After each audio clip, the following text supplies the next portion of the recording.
दिसतोय परक्याचा, फुलाच चेहराचा दिसतोय परक्याचा, नसे सुटणार नाजूक गुंता दोष न चरख्याचा, फुले मी म्हटले जे होते पाहुणे ते, तरी आळवीत जाणे मी जीवन गाणे हे. रेखा ही भाग्याची, रेखा ही भाग्याची, रेखा ही भाग्याची, रेखा ही भाग्याची. आतापर्यंत आपण पाहिलं नाना फोन करून आशाला सांगतात की पल्लवीने जाण्यासाठी होकार दिलाय. बलराजला हे ऐकून आनंद होतो की पल्लवी जाण्यासाठी तयार आहे.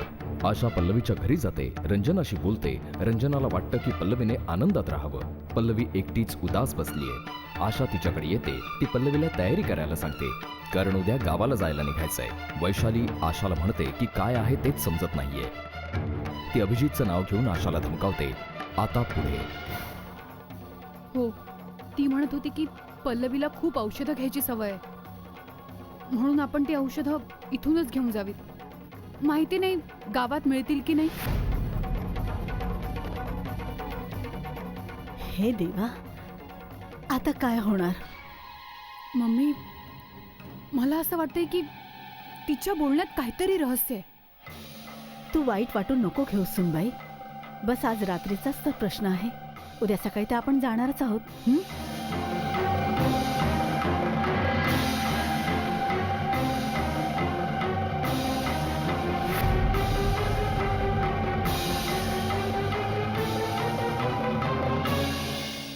गावामध्ये तुम्हाला काही त्रास नाही होणार.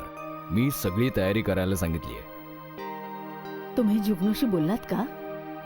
मम्मी, हा जुगनू कोण आहे? जुगनू गावातला आमचा जुना नोकर आहे. सगळी देखभाल तोच करतो. गाव, जमीन, शेत सर्व काही तोच सांभाळतो. अच्छा. मी जुगनूशी बोललेलो आहे आणि त्याला हेही सांगितलंय की तुम्ही तिथे पोहोचताय. तो घराची सफाई करून ठेवेल. पप्पा, मी पण गावी गेलो त्याला बरीच वर्ष झाली. आता गाव कसं दिसतंय हो? आता गाव कुठे राहिले बाळा. गावात सगळ्या सुखसोयी झाल्यात. बस थोडासा प्रॉब्लेम येतो लाईटचा.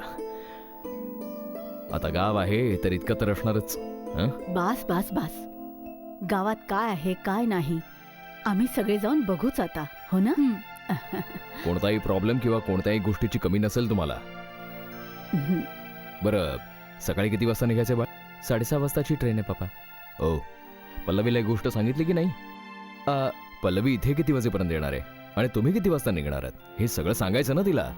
अहो, मी विजय बरोबर स्टेशनवर जाईन आणि मग आशा पल्लवीला घेऊन स्टेशनला येईल, म्हणजे उशीर नको व्हायला ना. हो, हे पण ठीक आहे. सुनबाई, तू पल्लवीला हे सांगून ठेव की तू घरी तिच्या किती वाजेपर्यंत पोहोचणार आहेस, म्हणजे ती तयार राहील ना. हो पप्पा, मी पल्लवीला सांगितलंय सगळं. ठीक आहे बाळा. विजय, वेळेवर पोहोचा, लेट नका करू. हो पप्पा.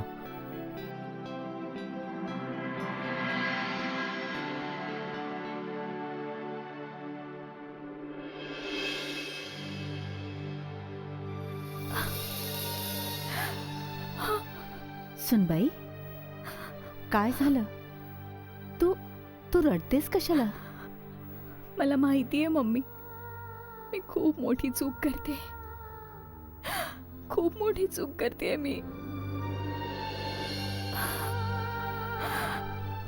अगं नाही बाळा, कुणाला साथ देणं, कुणाला मदत करणं याला चूक नाही म्हणत. मम्मी, मला तुम्हाला सोडून नाही जायचंय, कारण मला माहिती आहे मी गेल्यावर तुम्ही एकट्या पडाल. अगदी तुम्हाला एकटं राहायचं नव्हतं, म्हणून तर तुम्ही अभिजित सोबत माझं लवकर लग्न केलं. अगं वेडे, मी एकटी कुठे आहे? वैशाली माझ्यासोबत इथे आहे ना. दीदींचं स्वतःच काम किती असतं, त्या तुमच्यासाठी वेळ काढूच नाही शकत. मम्मी, मला सगळं माहिती आहे, सर्व समजतंय मला. तुमच्या आणि दीदीच्या स्वभावात खूप फरक आहे, पण मी काय करू मम्मी? आशा सोबत जाणं माझं अनिवार्य आहे. नाही सुनबाई, याला अनिवार्याचं नाव नको देऊस. ही मैत्री आहे. मैत्रिणीला सांभाळण्याची आणि तिला साथ देण्याची भावना आहे. आणि मी तुझी सासू आहे म्हणून काय झालं? मला हक्क नाहीये की मी तुम्हा दोघींमध्ये यावं? यासाठीच तर तुम्ही मला जाण्यापासून एकदाही नाही थांबवलं. नाही सुनबाई, एक नाही, बऱ्याच गोष्टी होत्या ज्याच्यामुळे मी तुला आशाबरोबर जाण्यासाठी नाही नाही म्हटलं. एक तर आशाचा तो विश्वास जो तुझ्याशी जोडला गेलेला आहे. आणि आशाचाच कशाला, तिच्या घरातल्या माणसांचा, गायत्रीताईंचा, बाबांचा, सगळ्यांचा विश्वास तुझ्याशी जोडलेला आहे. म्हणूनच तर सगळे या गोष्टीमुळे निश्चिंत आहेत की तू आशासोबत राहिलीस तर आशाला कोणताही त्रास नाही होणार. आणि मी हा विचार करून हो म्हटलं की तू आशासोबत राहिलीस तर तुझंही जरा मन रमेल ना. मम्मी, माझ्या सुखासाठी तुम्ही मला स्वतःपासून इतक्या लांब पाठवताय. हो सुनबाई, मला माझ्या मुलांच्या आनंदापेक्षा जास्ती आणखी काय पाहिजे? माझ्या मनाला मोठा दिलासा शिवाय आनंद तेव्हाच मिळतो जेव्हा मी तुम्हा सगळ्यांच्या चेहऱ्यावर हसू पाहते. आणि बस, मला तुम्हा सगळ्यांना हसताना आणि आनंदी बघायचंय. सुनबाई, तू जातेस तर खरं, पण एक वचन देऊन जा मला की तू जेव्हा केव्हा परत येशील तेव्हा तुझ्या चेहऱ्यावर हसू असलं पाहिजे. नाही सुनबाई, का मला दुःखी करायचंय तुला? तुलाही असं रडताना पाहिलं ना तर मलाही सारखं सारखं रडायला येईल बघ. आणि सारखा सारखा हाच विचार येत राहील की तुला माझी किती आठवण येते. हो मम्मी. सुनबाई, बाळा, स्वतःला सावर, नको रडूस.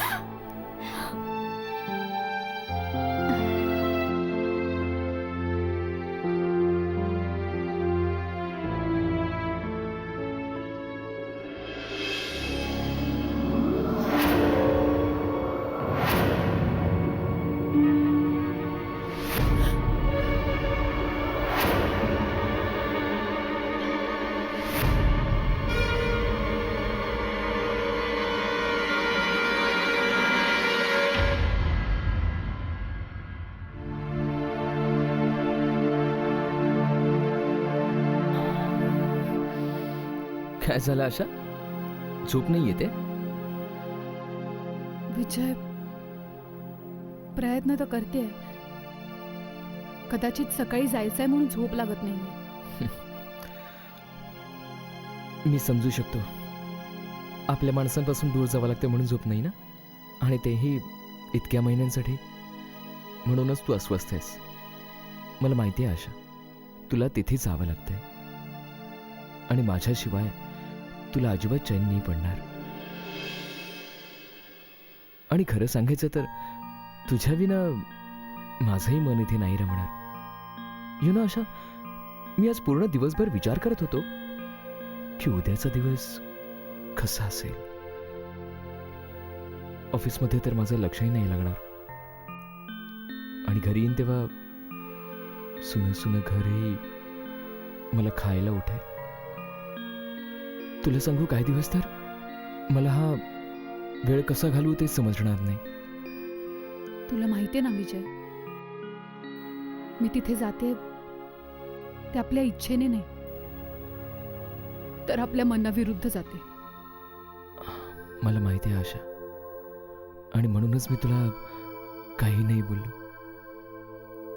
कारण माझ्या मनाला काय वाटते ते बोलून दाखवून मला तुला त्रास नाही द्यायचा आहे. पण आता जेव्हा तुझ्या मनातलं मला समजले तेव्हा मी पण सांगून टाकलं की जर तू काळजीत असशील तर मीही काळजीत असेन. जर माझ्या विना तुझं मन तिथे नाही रमणार तर तुझ्याशिवाय माझं मन इथे नाही रमणार. पण दूर होणं आपल्याला मान्य करावंच लागेल. तू बरोबर बोलतोयस विजय. हे बघ आशा, कोणीही कोणाची आठवण काढून असंच दुःखी नाही होत. तो दुःखी तेव्हा होतो जेव्हा त्याला ही जाणीव होते की त्याच्यावर प्रेम करणाराही किती दुःखी असेल. एक दुसऱ्याच्या दुःखाची जाणीव होऊनच लोक दुःखी होतात. कदाचित ह्यालाच प्रेम म्हणतात. हो विजय, तूच सांग बघू मला, तुझं हे सगळं बोलणं मला तिथे आठवणार नाही, मला अस्वस्थ करणार नाही. माहितीये मला, पण माझ्या मनात काय आहे ते मी तुझ्यापासून लपवू नाही शकत ना आशा. आणि माझ्या मनातली वेदना आणि कोणाला सांगू नाही शकत. म्हणूनच सगळं साफ साफ तुला सांगून टाकलं. पण अगं, असं नको व्हायला की माझ्या वेडेपणाच्या नादात मी धावत तुझ्याजवळ निघून येईन.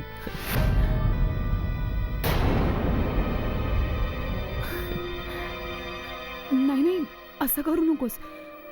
मला नाही वाटत की पप्पांनी असं म्हणावं की माझा मुलगा प्रेमात इतका वेडा झालाय की आपल्या जबाबदाऱ्या विसरला. नाही नाही, तू काळजी नको करूस. तुला कोणाची टोमणी नाही ऐकावी लागणार.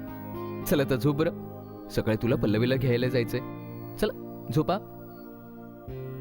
Yes, good night.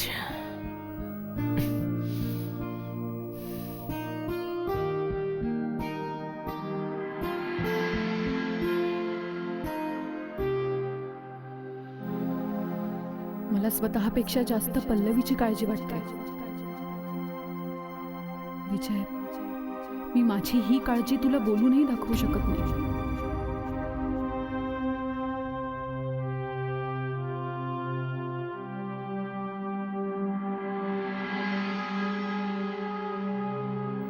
रेखा ही भाग्याची. सुनबाई, पल्लवी बाळा, काय माहित काय करते. काल म्हणत होती सकाळी लवकर निघायचंय, 7:30 वाजताची ट्रेन आहे आणि अजून हिचा पत्ताच नाही. काय माहित काय करत बसली ही मुलगी. मम्मी, आले मी. सुनबाई, खूप खूप उशीर झालाय. तुझी ट्रेन मिस होईल ना ग. मम्मी, मी पण आशाचीच वाट बघते. ती सुद्धा अजून आली नाहीये. घे, तुझी मैत्रीण आली. नमस्कार आंटी. नमस्कार बेटा. चल पल्लवी, आपल्याला निघायचंय. यावेळी ट्रॅफिकही लागणार नाही, वेळेवर पोहोचू. हो चल. चल.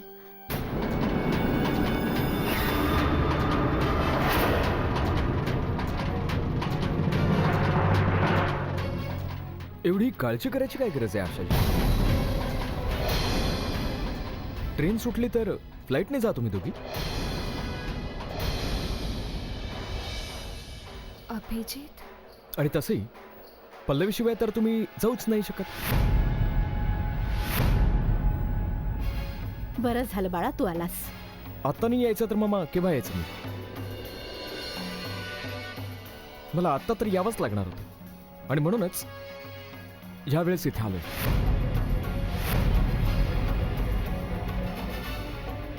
मला हे चांगलंच ठाऊक आहे की तुम्हाला गावाला का जायचंय.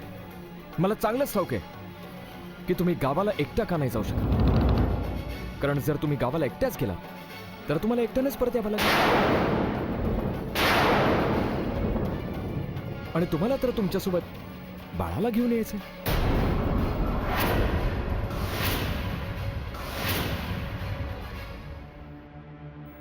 बाळा, हे काय बोलतेस तू? तू तुझ्या सुनेला ओळखूनही नाही ओळखू शकलीस मग, आणि मी ओळखण्याचा प्रयत्नही नाही केला, तरी तिला चांगलंच ओळखून आहे.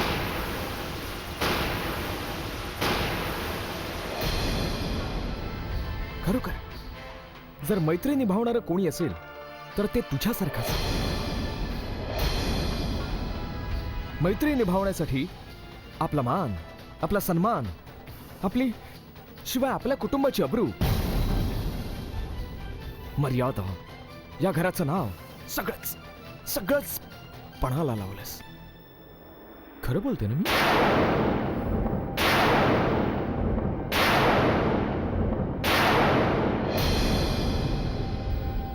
हे बघ अभिजित, माझं म्हणणं समजून घे. अरे ते बस.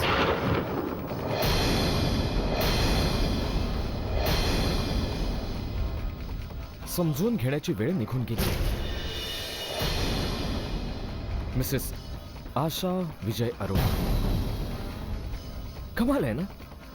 मिसेस आशा विजय अरोडा तुम्ही आहात, आणि त्याची जबाबदारी माझी बायको,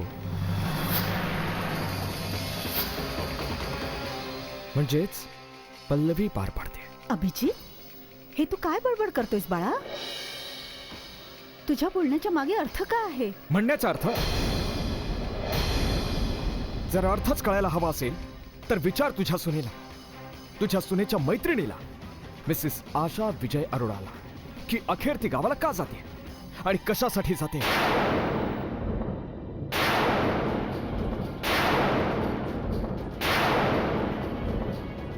आपण सांगता मिसेस अरोडा की मी सगळं सांगेन. बास अभिजित, बास. आणखी कोणी नको घालूस. या दोघी आता काही सांगणार नाहीत मामा. सत्य मी तुला सांगतो. विजयच्या बाळाला जन्म आशा नाही, ही देणार आहे.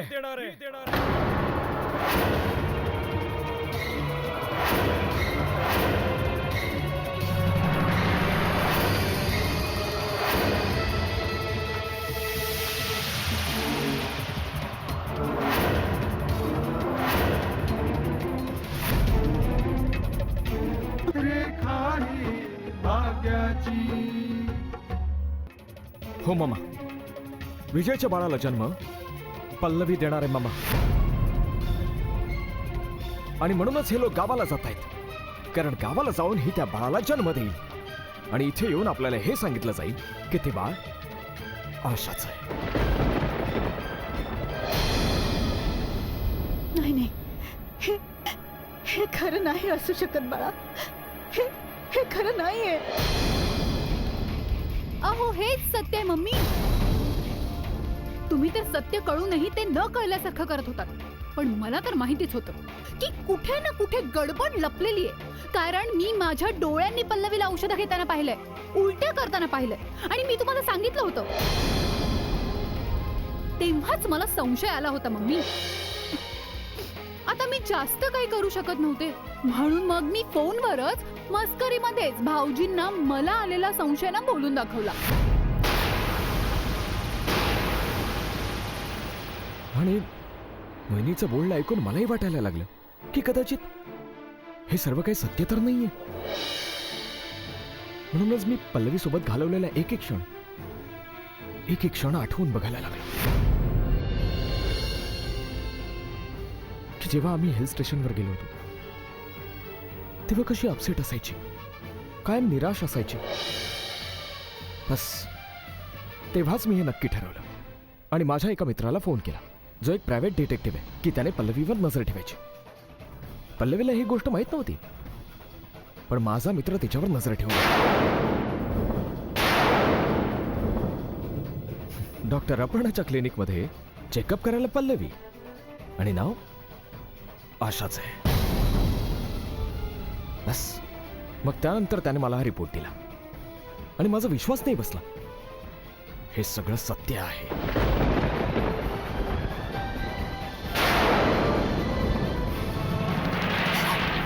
हे सर्व काय आहे सुनबाई? हे खरं आहे का? उत्तर दे मला. हे खरं आहे का?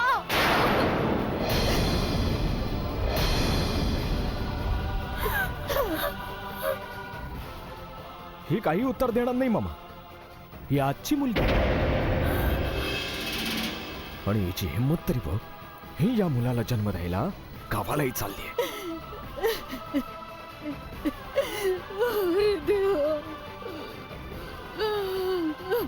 हे सगळं ऐकण्यापूर्वी मी मेले का नाही?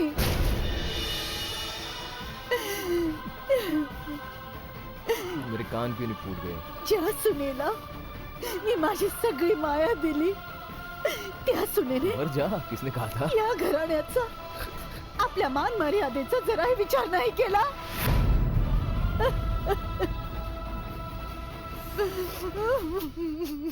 मग आता करायचं काय भाऊजी? जो काही निर्णय असेल तो आजच्या आजच घेऊन टाका. या मुलीला तिच्या बाळाला जन्म द्यायचा आहे ना, मग ठीक आहे. पण मग हिला ह्या घरच्या जबाबदाऱ्यांमधून मुक्त करून टाका. जर हिला जायचं असेल तर जाऊ दे ना भाऊजी. हो बहिणी, मी डिसाईड केलेलंच आहे. मी आजच हिच्या घरच्यांना इथे बोलावणार आणि सगळं सत्य त्यांच्या समोर सांगणार आहे. अभिजित, हे जे काही झालंय ते सगळं माझ्यामुळे झालंय. तुला जी शिक्षा द्यायची असेल ती मला दे प्लीज. असं करू नकोस प्लीज. किती स्वार्थी बाई आहेस तू. स्वतःच्या सुखासाठी आपल्या मैत्रिणीच्या सुखाला आग लावलीस. धिक्कार आहे तुझ्यासारख्या मुलीचा आणि तिच्या मैत्रीचा. रेखा ही भाग्याची. किती स्वार्थी बाई आहेस तू. स्वतःच्या सुखासाठी आपल्या मैत्रिणीच्या सुखाला आग लावलीस. धिक्कार आहे तुझ्यासारख्या मुलीचा आणि तिच्या मैत्रीचा.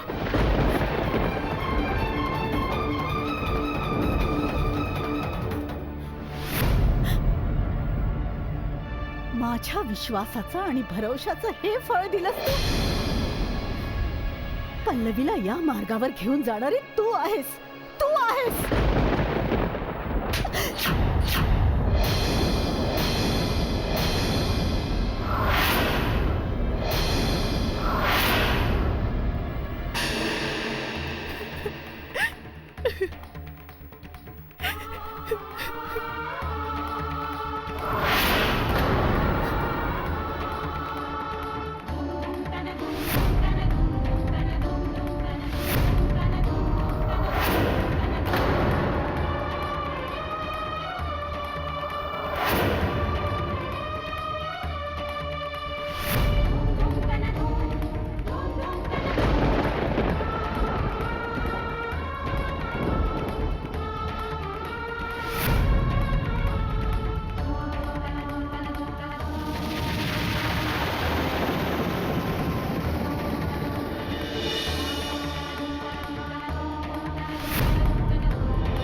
असं